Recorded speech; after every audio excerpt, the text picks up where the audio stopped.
Aloha, everybody. Thank you so much for joining us today for this amazing summit hosted by Janet Brent and all of the amazing co-hosts today. And just creating the space to sit and settle and just feel all of the amazing wisdom that is flowing through all of the speakers.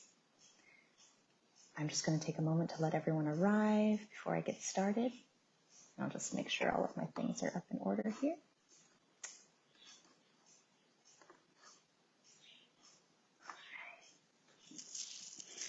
Feel free to make yourself comfortable, grab a cushion, grab a comfy blanket, grab some water, some tea. I have my own water here, and I'll be definitely taking water breaks. And as everyone starts to flow in, just let me know your name, where you're calling in from. I would love to know and connect with you deeper in that way. I am Dion Garcia. I am here on the Big Island of Hawaii, feeling all of the crazy, amazing energy moving through the island. Pele has erupted yet again here at Mauna Loa, so the island is filled with such live, raw energy right now. And so I'm hoping to bring that to all of you who is here joining me today. Got my bliss tigress up here too, my power animal. So if we have not yet connected, I am a holistic health, sexuality, and flow coach for women. And my background has always been in bodywork. I've been doing bodywork here in Hawaii for the last 8 years.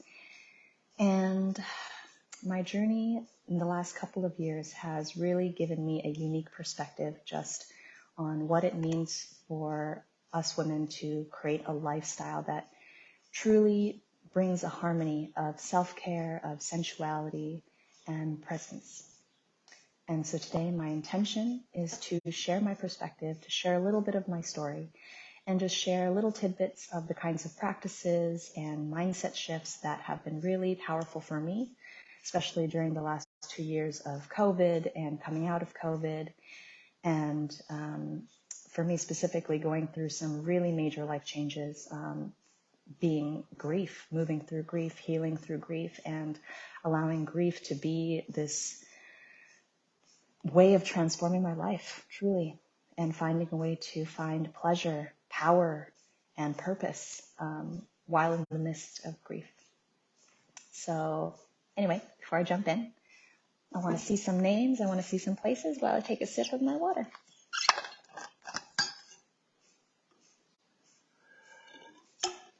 Hi, Carrie. Nice to see you.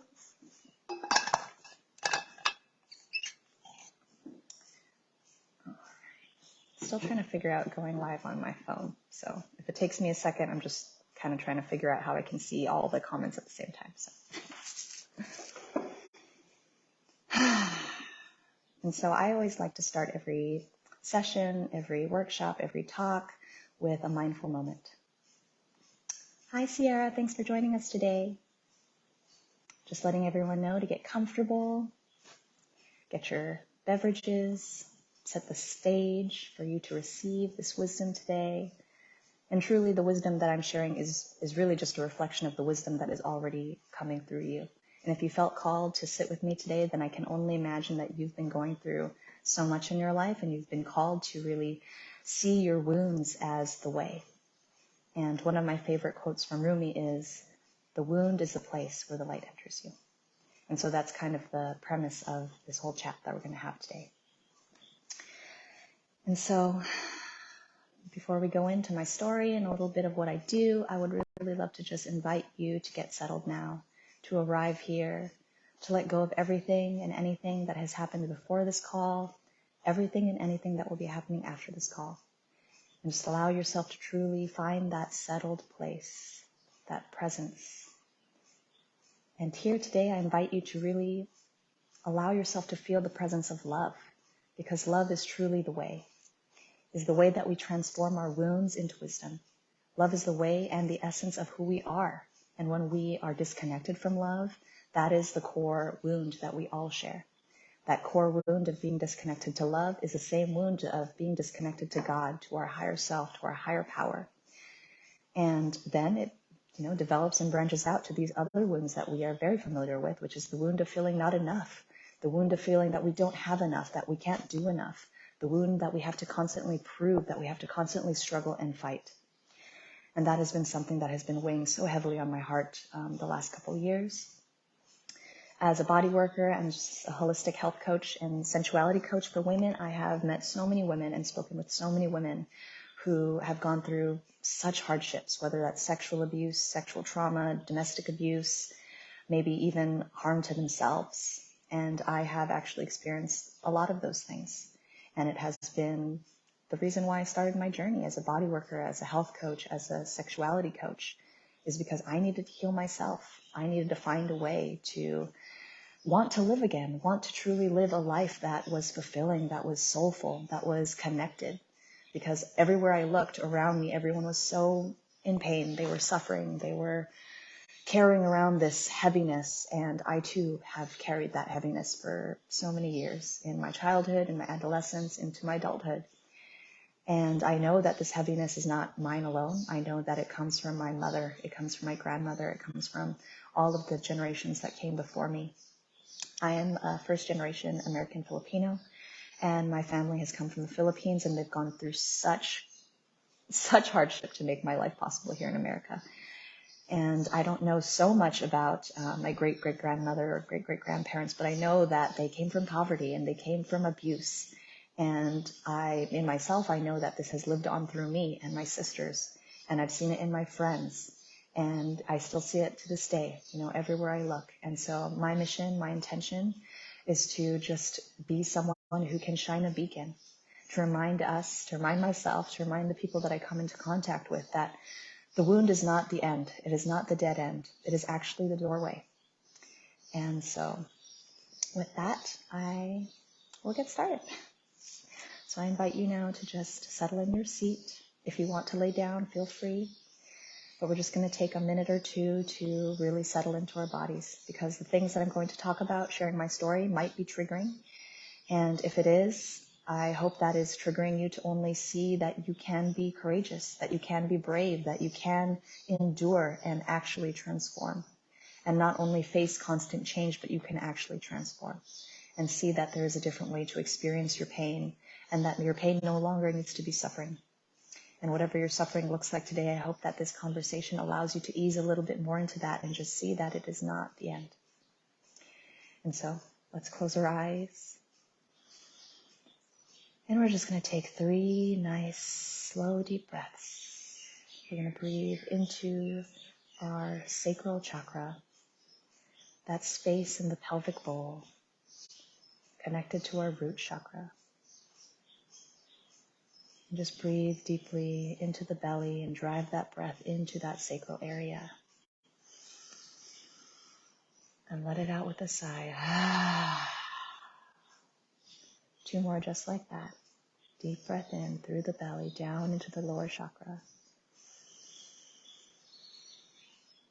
And out through the mouth. One last one together. Deep breath in. Let it all go.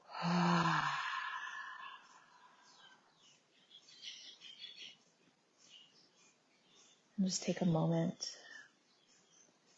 to allow yourself to feel any sensations that arise. And just begin to observe them without judgment. Breathing now naturally and effortlessly through the body. Noticing any thoughts and just letting them float on by. Now bringing your awareness from that lower chakra up into the heart space. And if you feel like it, place your hand on the heart. And just breathe slowly and gently into this place.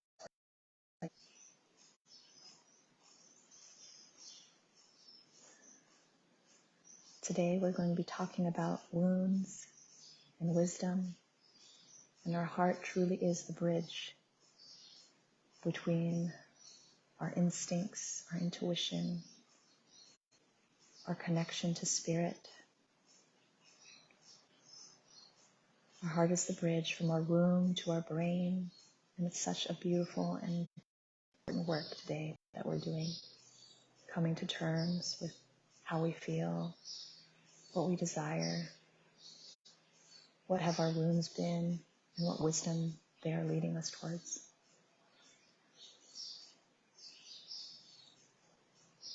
And now bringing our breath and our awareness up into the head.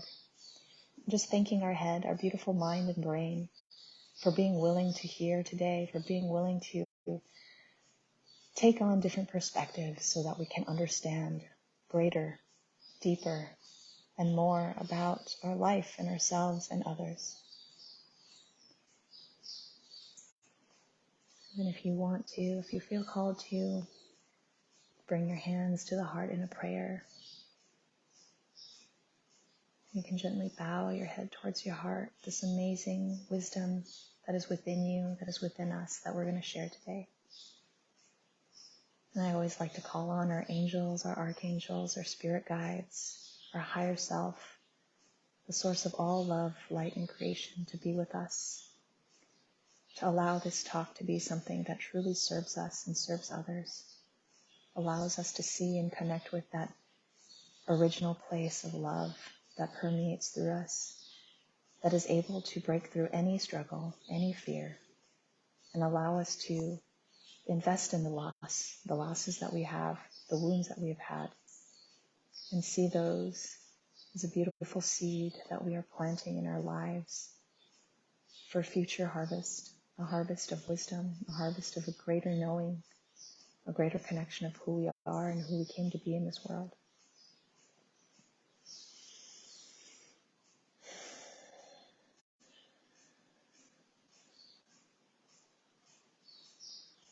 When you're ready, start to bring your awareness into your feet, into your seat, into your body. Just feel where you are in space before you wiggle the toes, wiggle the fingers, and slowly open the eyes.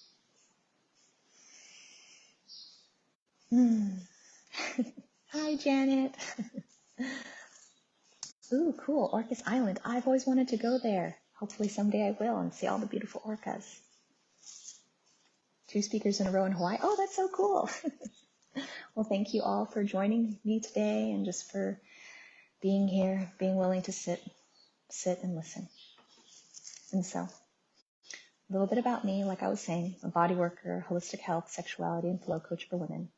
And in the last year, I've been working so closely with Janet and Sandra, and they've been helping me really transform my wounds and my pain of losing 3 really important and dear souls to me during COVID.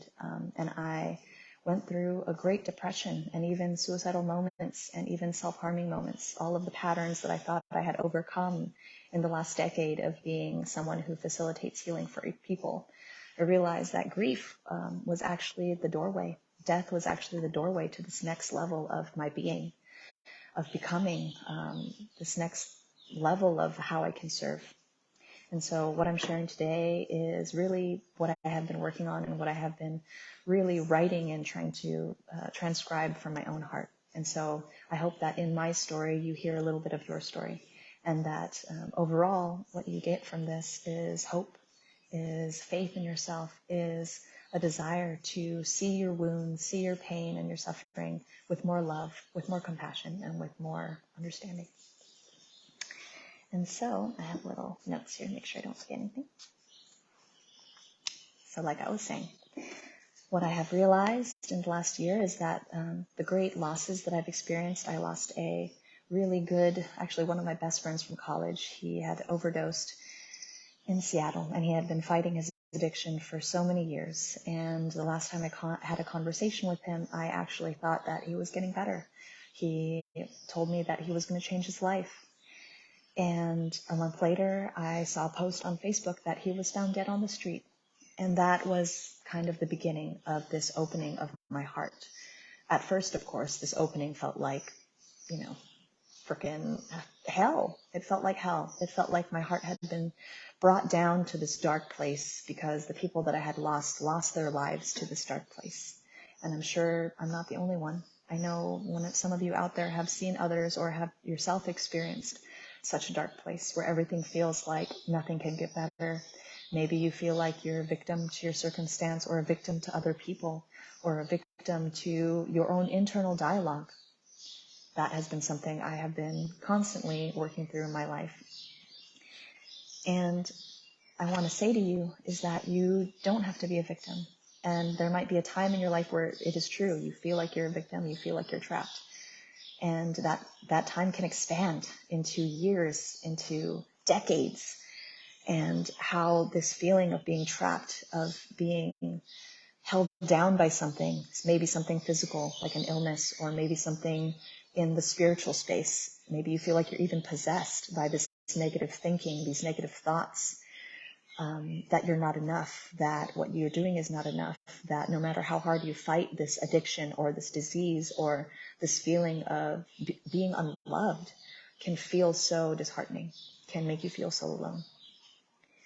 And, I'm here in the most isolated place in the world. And during COVID, I wasn't even allowed to do massage. So the way that I was fueling myself to make me feel fulfilled, to make money, to have a livelihood was illegal. I couldn't touch people. And so I had to really pivot. I had to pivot towards my pain and realize that maybe COVID was a blessing in the disguise. I know there was so many things we could talk about COVID and all of the potentially horrible things that have happened, all the lives I've lost. But today I want to focus on what I had learned during that time. Not only did I lose my best friend, or one of my best friends, I lost my dog, which was like a child to me. And when I had lost my dog, that was like another breakdown. I realized that I had put all of my safety and my security and my sense of self in this dog. I don't know if you have pets. Let me know if you do. Maybe you have children. Maybe this is a similar thing. I yet do not have children, but hopefully soon. But what I realized in that dynamic with my beautiful dog was that I really invested so much in her. I had moved over here to the Big Island to be with a man I only met once. It all worked well. We're still together. It's an amazing love story. We'll go more about that later. But I moved over here after leaving a very unfulfilling relationship on Maui. I was with someone for 6 years, and I felt trapped. I felt like I was supposed to marry this guy because it all looked good on paper. But in my heart, I felt like I wasn't being who I wanted to be. I felt like I was stuck in habits that made me feel gross, that made me feel burdened, that made me feel very disempowered. And a lot of those habits were so hard to break while I was in that environment. So I had to leave. I had to do something different. Sorry, Hawaiian Wi-Fi is not the best, so I do apologize if it lags. I'll try to keep my chi body chill so that it stays chill. But like I was saying, I moved here from Maui, leaving a very unfulfilling relationship. It wasn't the worst relationship, but I definitely wasn't who I wanted to be. And so I left. I pursued hope that this man that I was going to meet was going to solve all my problems. And I think that is a common delusion that we were fed by Disney. I love Disney, and I grew up on Disney, and I still sing all the Disney songs. But one of the things that I realized was that what I learned from Disney is that they kind of plant this idea that someone else is supposed to save you. As a princess or as a queen, as a woman, someone else is supposed to save you. Someone else is supposed to give you that love that you're looking for.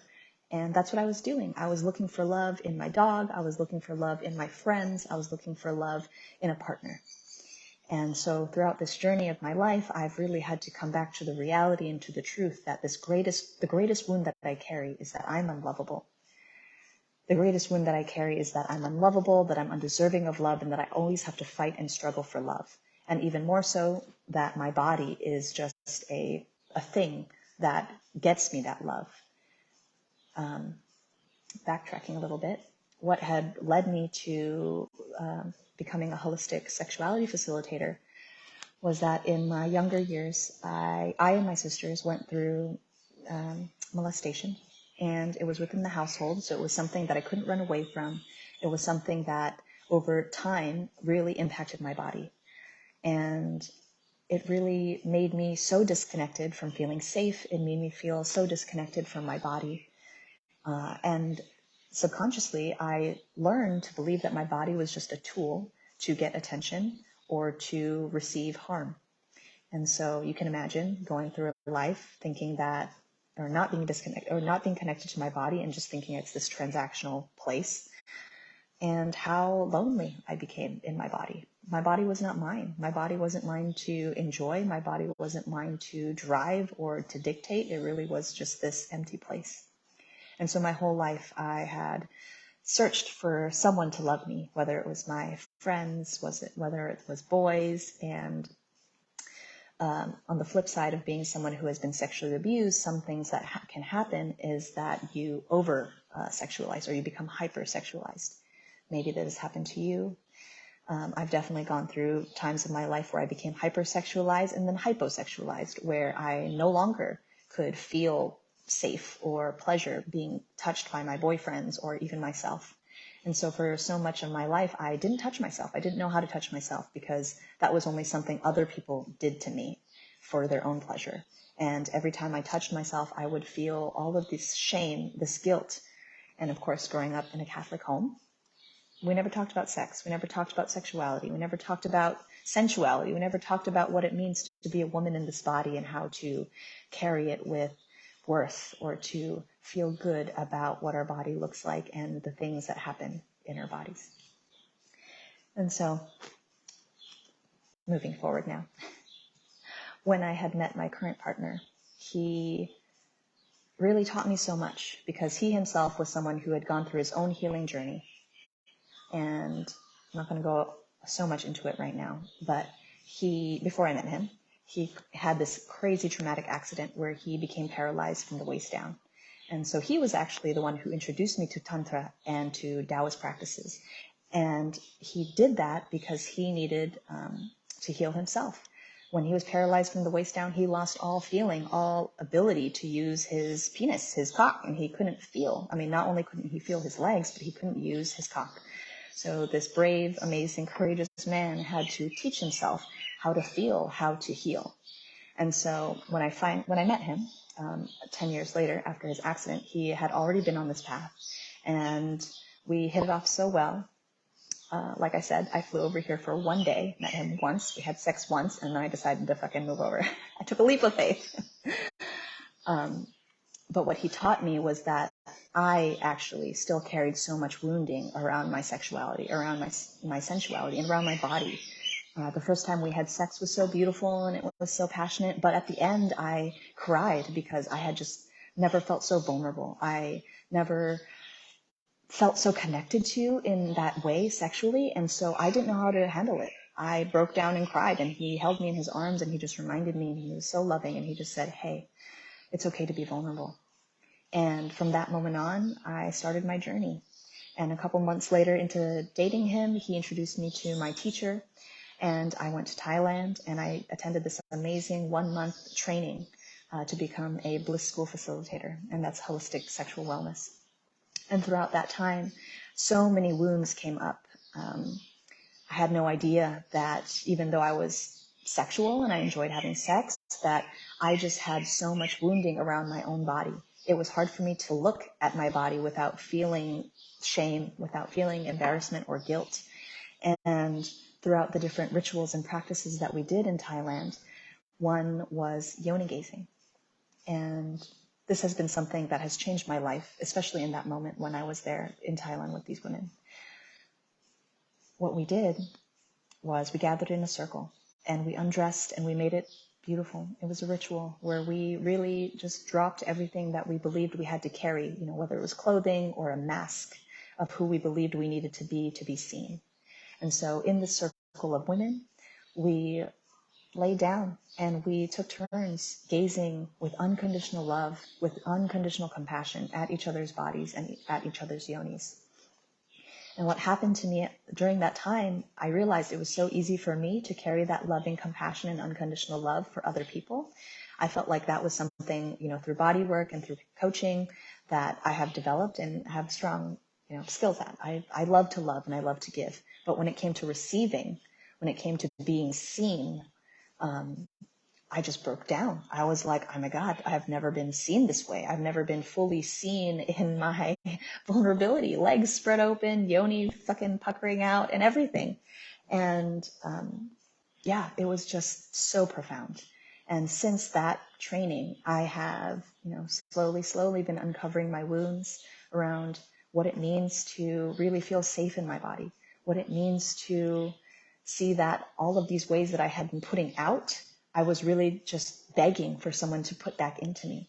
And that person that I've been waiting for was myself. And if you are here listening to my call, then maybe this is a time where you have been looking outside. Maybe you've been searching for help, and not to devalue that working with other people is not important, because it is. It is important to have that external support, especially if they have the knowledge that we don't currently have, and which is what I did. I went to Thailand to gain knowledge, to experience other people's wisdom, and to see different perspectives on how people heal themselves through different wounds of sexual abuse, sexual trauma, and just body image, and just all this shame that has been really programmed into women, to being women. And throughout COVID, I had no way to distract myself. I couldn't work. I was really started to see how this wound was still inside me, and that all of the ways that I have been keeping busy, all of the ways that I have been pursuing my businesses and my dreams, yes, they were valid. I still, of course, want to do those things. But what was driving that was this deep wound of feeling unloved, was feeling unsafe, was feeling undeserving. And so I just felt like I needed to prove, felt like I needed to struggle, and that through my struggle, somehow someone will see me. Somehow someone will give me a good pat on the back, or somehow someone will tell me like, hey, you're doing a great job. Like, I love you. And, healing is really not, it could happen all at once, but for me, it didn't happen that way. For me, it happened over time. For me, it has happened through different practices, different rituals, and really in relationships. Relationship with myself, relationship with my partner, and relationship to my family, especially, and others. And so before I continue my little chat here about my story, I just want to take a moment and ask you, if you have a piece of paper, feel free to jot these questions down. But what type of wound are you currently still holding? And what does this wound tell you? Having an inner dialogue with our wounds is such an important thing.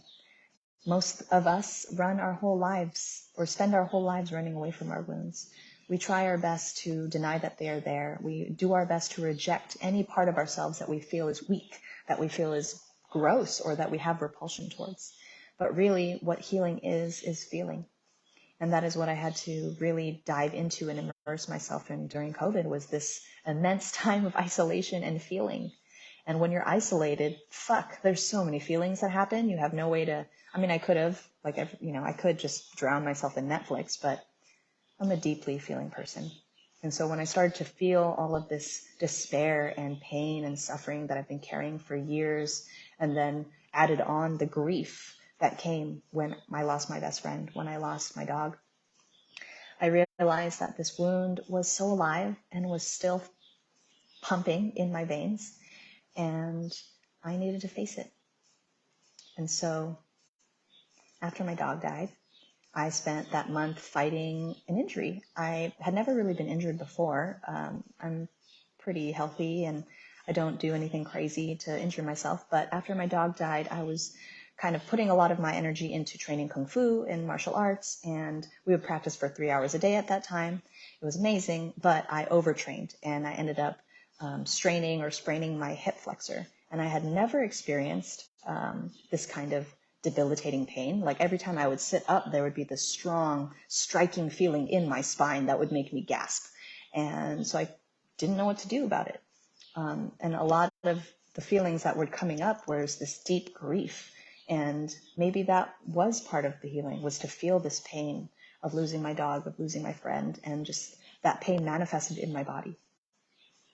And as a body worker, this isn't something that is new to me. I've definitely worked on so many people who have carried their grief and their pain in their bodies, and it manifests into chronic illnesses, or it manifests into migraines or endometriosis, or all of these different ways that our body holds in our tissues this stress, this sense of needing to defend or needing to protect ourselves from that wound coming back, or that whatever it was that had made us feel disempowered or made us feel that pain in the beginning.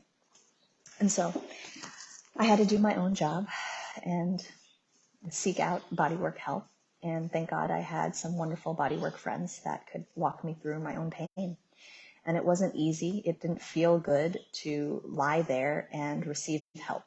That was another wound that I realized that I was carrying, was that I believed that I couldn't ask for help. I believed that deep down, if I asked for help, it made me weak, or deep down, if I asked for help, I would get in trouble. And especially coming from a background of being molested in childhood, I didn't believe that I could ask for help at that time. Instead, I repressed and suppressed all of those feelings of fear, of betrayal, of guilt and shame into my body.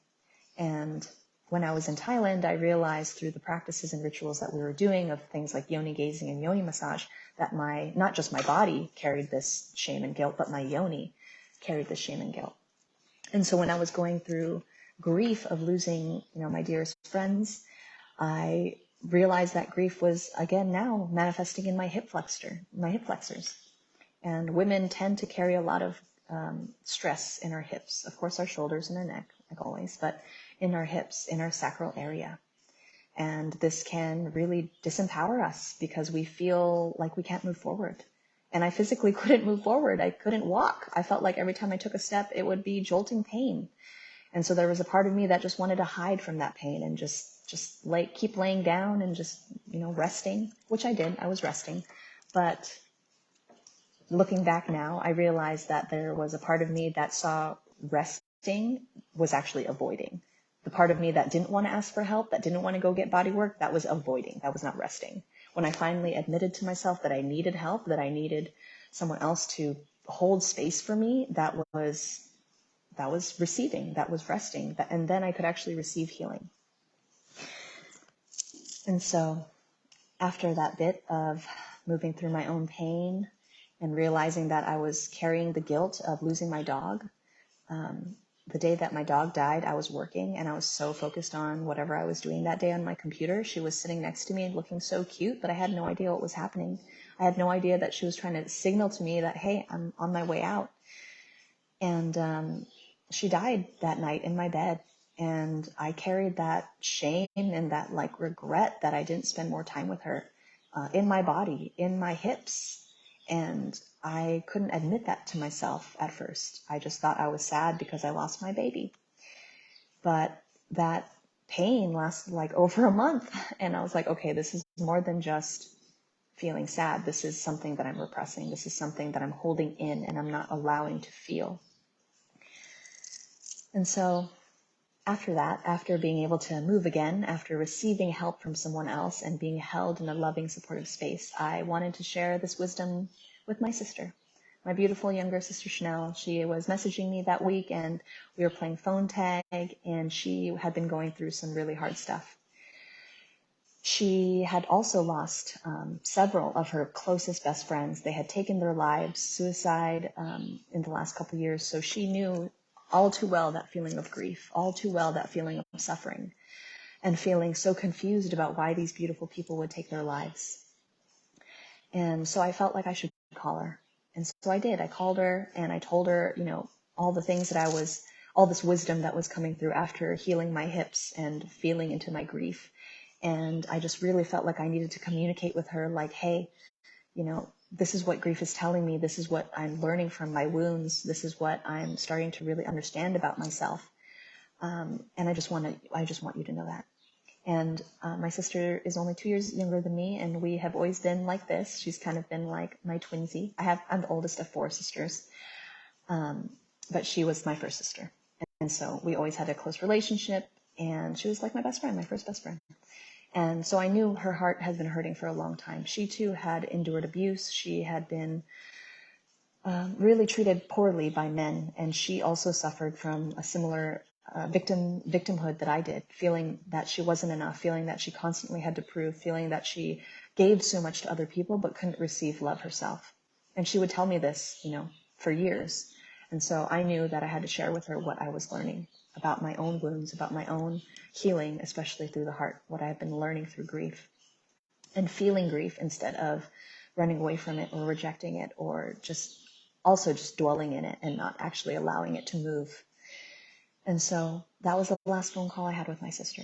I was so grateful that I was able to tell her, hey, I love you. I'm so proud of you. And, you know, even though you may feel trapped right now, you're actually free. You're so fucking free. You can do whatever you want, whatever your heart desires, you can have it because that was a God-given dream to you. And everything that I had said to my sister was also something that I had to tell myself, were all of the revelations that I had during my grieving moments of losing my friend to his overdose. You know, there were so many things I wanted to tell him because I saw the potential in his greatness that he couldn't see, because he too felt unloved. And that's what he fell into that addiction for, because he constantly had to numb out this feeling of not being loved, not being enough, not feeling like he had a purpose in this world. And my sister's best friend that had killed himself was very similar to my best friend. And they suffered a very similar illness, feeling unloved. And I'm so grateful that I got to communicate that with my sister. It was the last time I heard her say, I love you. 3 days later, after that phone call, my mom called me and told me that my younger sister, Chanel, that I was just speaking to, got into a motorcycle crash. Someone had rear-ended her and caused a traumatic brain injury. And so that next day, I flew to California to see her and my family. And so not only did I lose my best friend, not only did I lose my dog, but I lost my fucking sister. And that just tore my whole world upside down. I had no idea what was going to happen then. I truly felt lost. I truly felt like, what the fuck? Like, if anything, why didn't God take me? And I'm not going to go into too much detail about the incidents with my sister. I did write about it in my book. So if you want to read more about that, it's in my book. But just the grief of losing my best friend and my sister and my dog was so much. And I fell into such a great depression. And I actually began feeling shame for being alive. They call it survivor's guilt. I just felt like, why didn't God take me instead of her? Because I felt like she was this amazing person that had so much to offer to the world. She had an amazing voice and she moved people to tears when she would sing. And she brought so much people happiness and she inspired so many people with her beautiful lifestyle. She was someone who was so immersed in nature. She was going to school to become a park ranger. She was just so passionate about all the things that she loved. And everyone loved her. There was no one that I knew that didn't love Chanel. Obviously. But that opened up such an even more deeper wound. I had no idea that losing my sister would open up this doorway, that death would be this doorway to really come back to myself and to see that my sister was just a reflection of me. And all of the things that we shared, all of these wounds that we shared, it isn't special to us. Other people also experience this wound of not feeling enough, not feeling like they have a purpose, not feeling like they're loved, and seeking it outside, everywhere else, instead of seeking it inside. So throughout that year, I really had to find a way to find peace with myself, because there's no way. I mean, I'm still dealing with the court cases right now to bring justice to my sister's death. And so what really happened was that I had to find my own healing and my own sense of power again, despite what's happening in the external world. Regardless of what is happening outside, really what is happening inside is the most important thing. And what I took away from losing my sister was that what I saw in her was a younger version of me. And I felt so distraught that she lost her life so early. She was about to turn 27. And she didn't get to live her life to the fullest extent. She didn't get to really feel that she lived out her purpose. And that really stuck with me.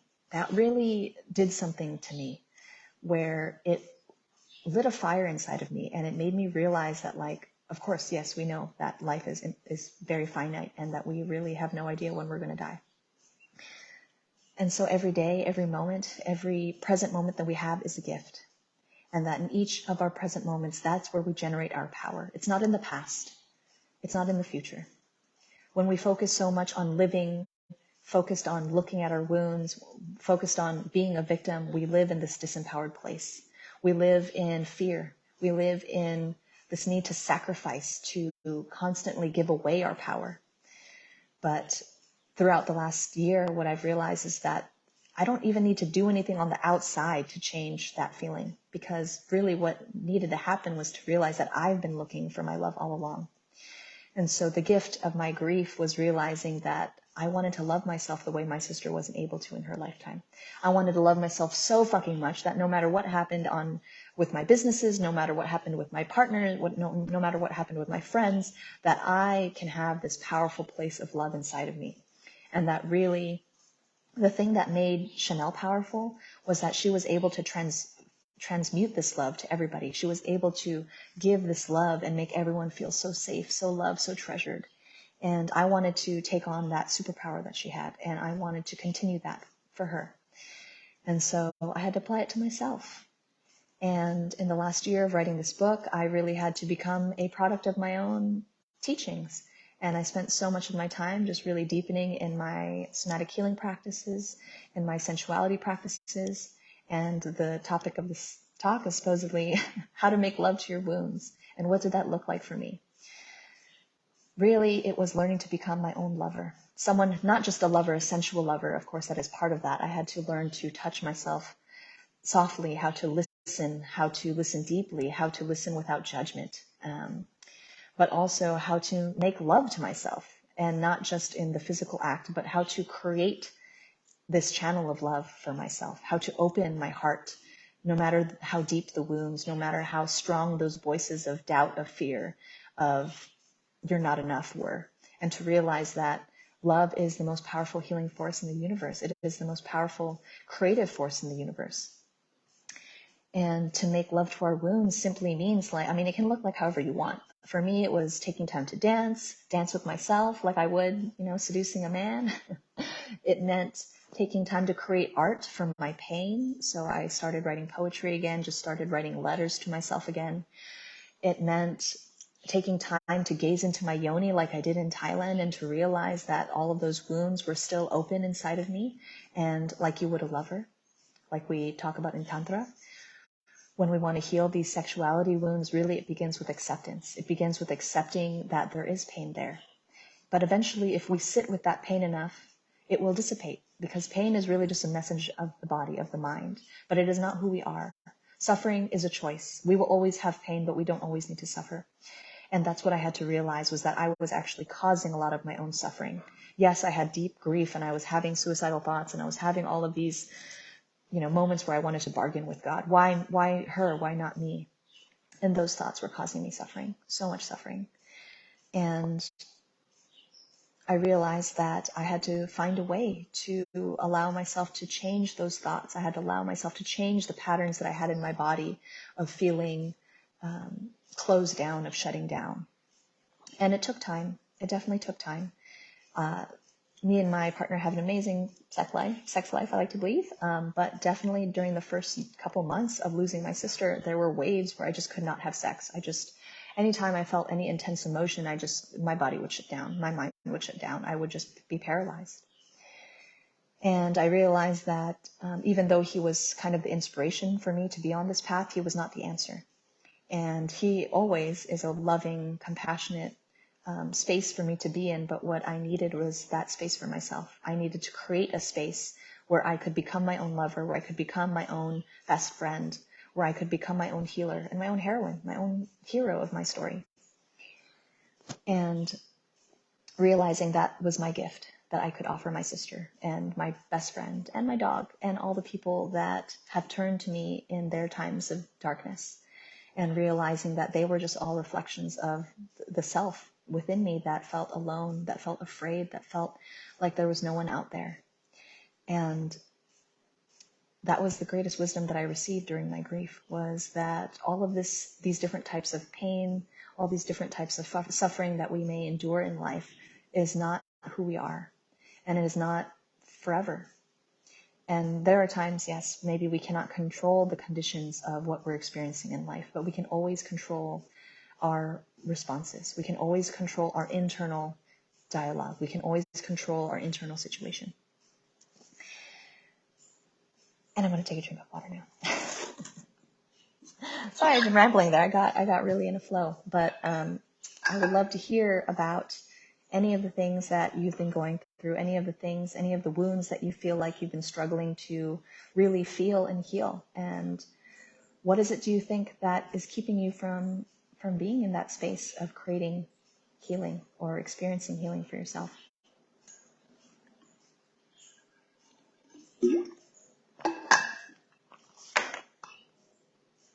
Just looking over my notes here, make sure I'm not missing anything.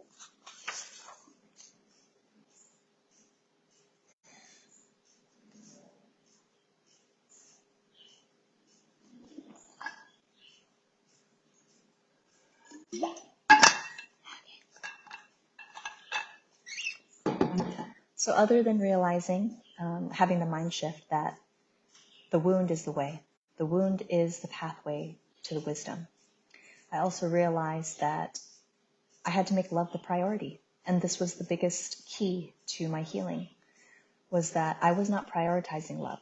I was prioritizing productivity. I was prioritizing doing. I was prioritizing seeking validation or just seeking confirmation from the outside world that I was okay.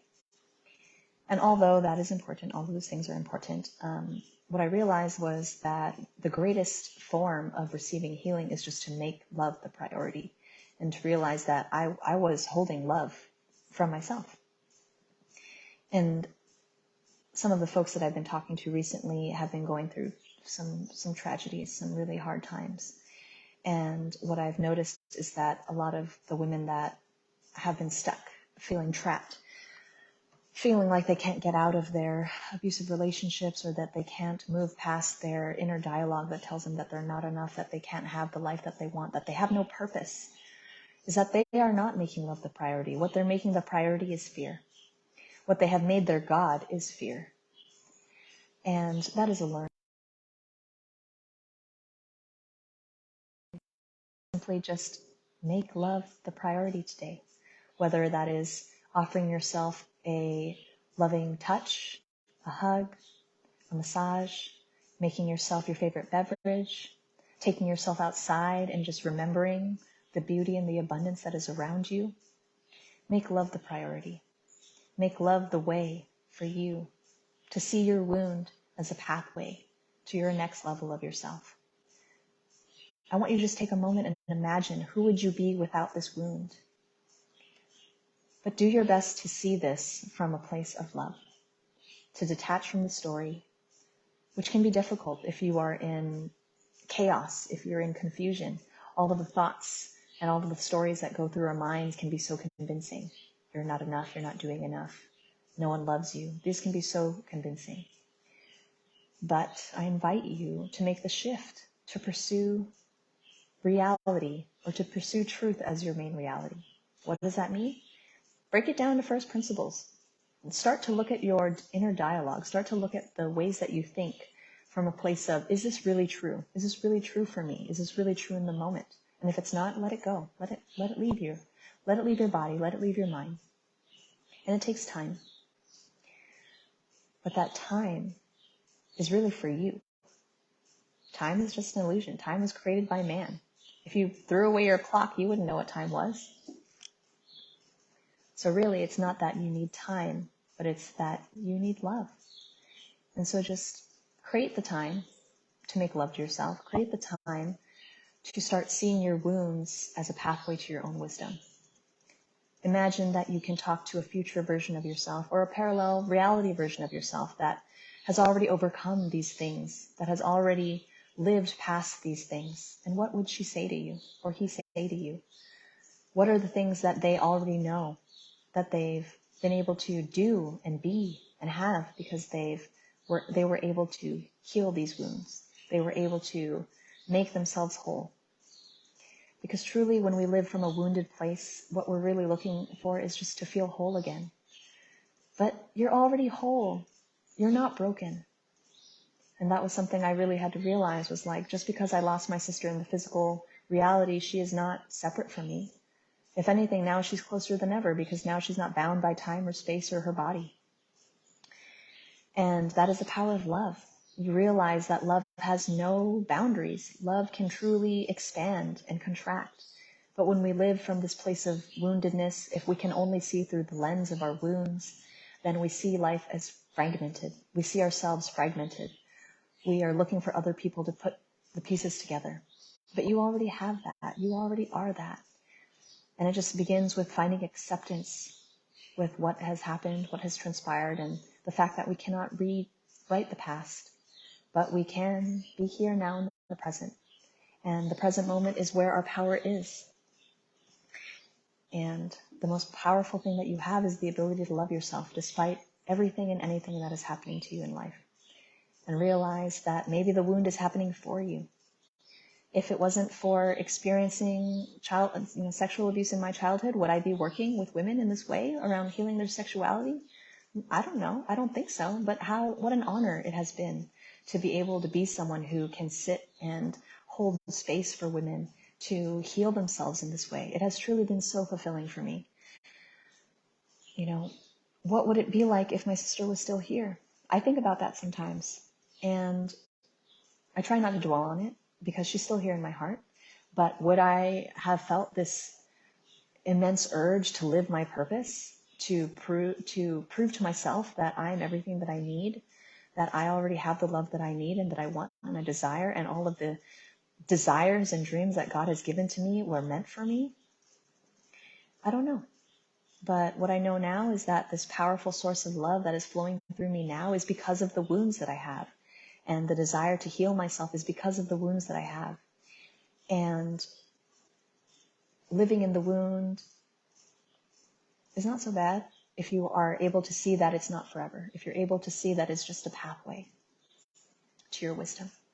And you are so much wiser than you know. And really what kind of needs to happen is to stop thinking so much and to stop worrying so much and to stop dwelling on what you don't know. And instead lean into that wisdom that is cultivated inside of you through these processes, through these pathways of your experience. And to know that your pain is really just the other side of pleasure. In tantric practices, we do yoni massage, we do transfiguration, and these practices help us to move from one side of the spectrum to the other. When we do yoni massage, in the beginning you might feel nothing, or you might have pain in the yoni. But after time of being there, of breathing, of sitting with yourself, of seeing yourself with love, unconditional love, that pain begins to dissipate. When you have practices like transfiguration and you spend time in the mirror, gazing at your body, gazing at the places that you hold shame or discomfort, those feelings dissipate because emotions are powerful messengers. But that's what they are. They're messengers. They're not here to live forever. Emotions become burdensome if we hold on to them, if we suppress them. But really what they're here for is to move us. Emotion, energy in motion. Use that feeling to move you to the next level of your life. Use that pain to move you. And so with things like transfiguration, we practice gazing at ourselves as if we're looking through the lens of God.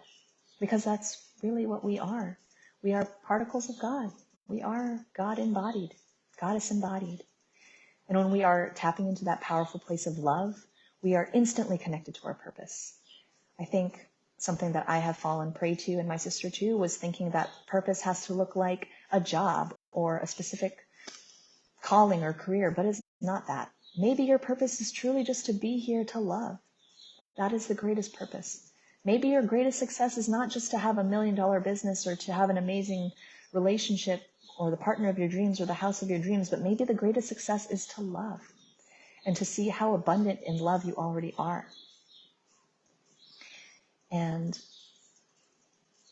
really, just that success of love can expand so fast and can transform your feelings quicker than thinking about it can. And so the gift of my grief was realizing that my beautiful mind has a place, has a role, has a function, but it is not the master of my life. It is a great servant, but the heart now, that was something I had to learn. That was another wound I had to unpack, was that I was told from a very young age not to listen to my heart and that my head is above my heart for a reason. But really now what I realize is that the heart is the bridge. The heart is the bridge between my beautiful mind and my instinctual body, which is my yoni. And that the heart is the bridge, and that is a place where we can feel so deeply and utilize those emotions to cast spells. Your emotions are powerful. They magnify or repel whatever it is that you're thinking of, whatever it is that you desire. So when you spend so much time thinking about how hurt you are, how wounded you are, how you can't do what you want, that is what you're calling into your life. But when you turn that around and you can see that your pain is only, maybe it's just pushing you towards what you really want, then you can use that pain as ignition. You can use that as fuel. Like when you're working out, there is pain there. When you're doing Kung Fu, there is pain there. But what we're taught in those practices of exercising is that to lean into that pain, lean into that struggle, and soon you'll find flow. We need that struggle, but it is only temporary. So I would love to invite you to close your eyes again, and I'm just going to lead you through a little meditation to come back to the heart like we did in the beginning, and to start a dialogue with our heart, to ask just simple questions. What is my purpose? How can I serve from a place of true love? Where does my true power lie? How can I find pleasure amidst the pain? How can I transform my pain and suffering into pleasure? Okay. So again, just close your eyes. And we're going to allow ourselves to settle back into the body. And bring that awareness again down into the sacral chakra, into your pelvic bowl, into this place where spirit and matter meet within you. And just breathe into that place, gently, effortlessly. And imagine now a beautiful golden light, a beautiful flame, illuminating the darkest of places. And just observing this flame, feeling its warmth. If you feel called, placing your hands above the pelvic area, above the yoni, and just holding gently.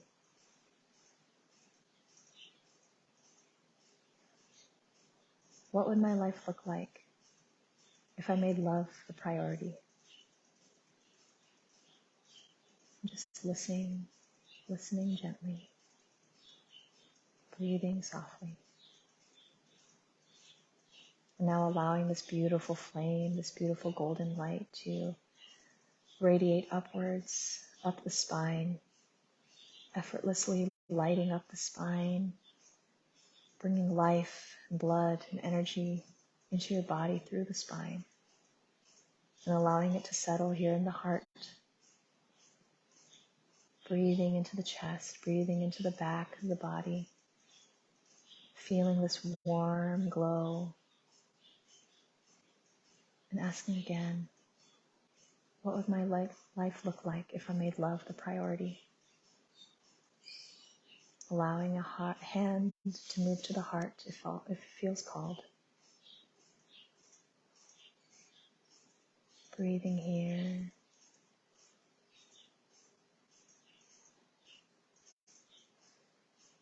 Allowing that gold light to move throughout the body as it pleases. Feeling that fire in the heart grow. Trusting that any wisdom that comes through is perfect for you now.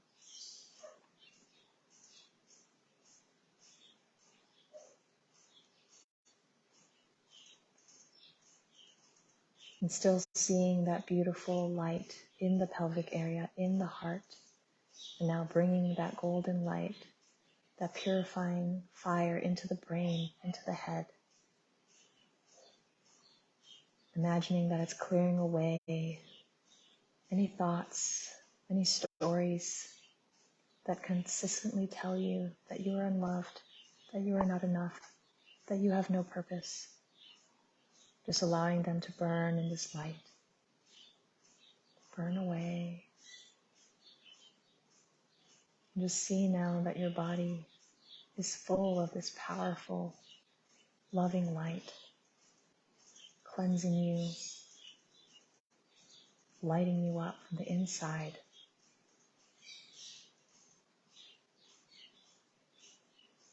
Just breathing here.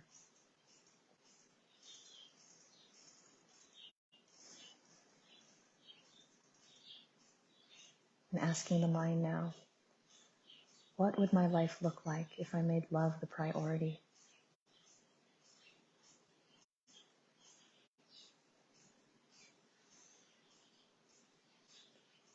What would my life look like if I trusted that the wound was the way to my wisdom?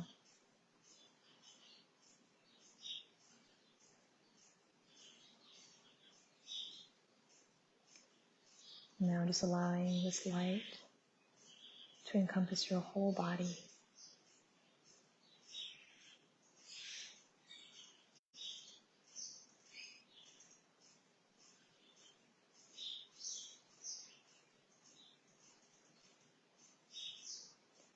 Now you see this beautiful light slowly turning down, almost as if it's now melting and melding into your skin, into your body, becoming a golden liquid armor of this light. You no longer need to defend or protect, because this light is you. You are this light. And you can trust that in any moment, if you choose, you can use this light to purify, to transform any of your fears, any of your doubts into light, into love.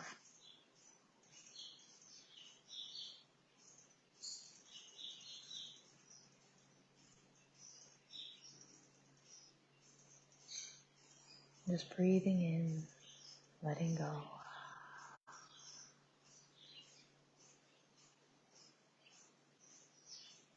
And I leave you one message in your heart today, and allow this message to reverberate throughout this beautiful golden liquid armor now, invisible, but always there. You are love's healing miracle. Your essence is love, and love is the way that you transform and magnetize your life.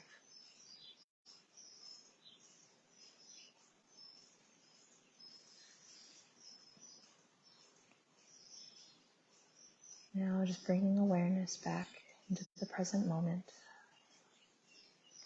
feeling the seat under you, feeling your shoulders relax, feeling your face, feeling a smile in the heart, in the yoni,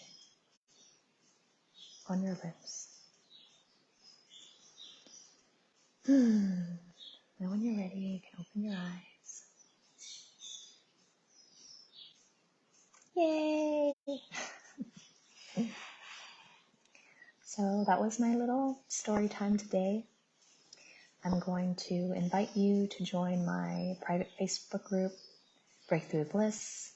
In the next couple of weeks, I'm going to be releasing a virtual 2 or 3 day retreat. Haven't made up my mind how long yet, but it'll be a beautiful immersion where we will practice creating a space for healing, for love, to make love to our wounds and to tune into those wounds for wisdom.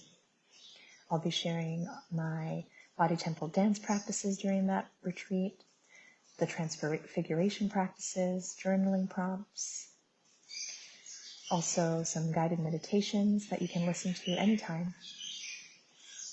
So I will post that in the comments below. But I would love to connect with you. If you want to comment below, let me know about yourself, about your story. If you want to reach out to me in DM and just continue our conversation about this, I would love to hear from you. Thank you so much, Janet Brent, for hosting this amazing summit. I can't wait to go back and watch all the replays of all of the amazing speakers. And I'm just truly honored to be here to share my story with you. Thank you so much for just taking the time to listen. And I love you. So grateful for you. Thank you. Bye.